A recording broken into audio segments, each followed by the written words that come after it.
Asalaamu calaykum waraxmatullaahi wabarakaatu. Waxaan salaamayaa bulshada Soomaaliyeed iyo Islaamka dhan meel kastoo aad joogtaan.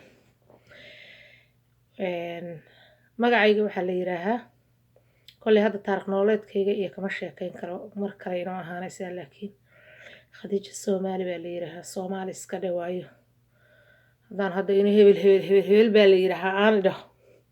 waxba macnaa kordhin mayso. magacayga muhiima iyo inaan maamo Soomaaliyeed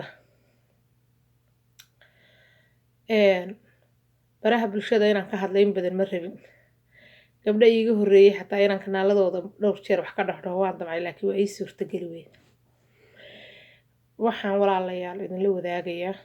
waxaan la hadlayaa maanta gabdhaha Soomaaliyeed khayr Allah siiya arrin gabdho horena ka hadleen oo gabadh aan waliba ciwaankeeda hadda hayn habeen hore aan ka daawanay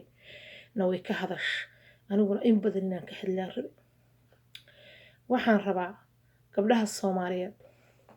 maadaama dalkeeni burbura maadaama dadkeeni burbura maadaama aynu qaxnay maadaama aynu baranbalay maadaama aynu noqonay dad waxa weeye dad dawladooda burburtay kaliya ma nihin dad kulligood burburay maadaama aynu noqonay maadaama markaad baraha bulshada sac u gasho ama YouTube ka furto ama Facebook ka furto ama idaacadaha dhageysato waxaad arkaysaa waxa ku xiran tiirarka kuwa ku xiran la tooganayo. shalay maxkamadda ciidamada qalabka sida waxay toogatay intaas toogasho ku xukunta gobolka dawlad goboleedka hebel intaas toogasho ku xukumo dadkeen inta qarax u dhameynayo baa ka sii badan kan la tooganaya isaguna wuxuu halaagay in isaga 40 jibaarkiis leeg buu halaagay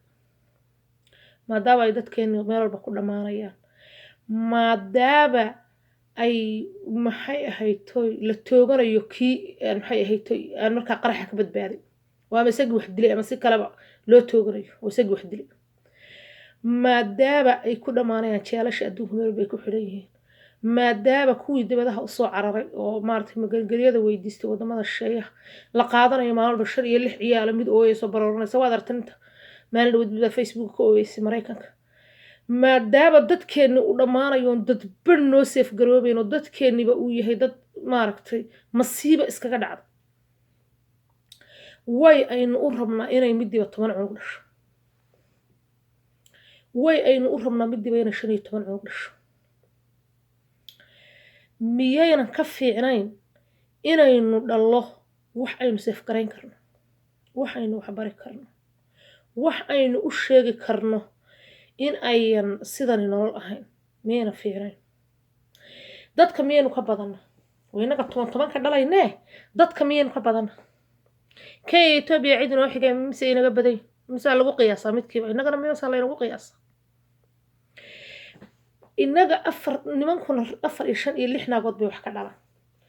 dumarkuna intii ka badan bay hadda wax ka dhalaan haddii tii nin kaliya qabay iyo tii la furay iyo tii kulli maxay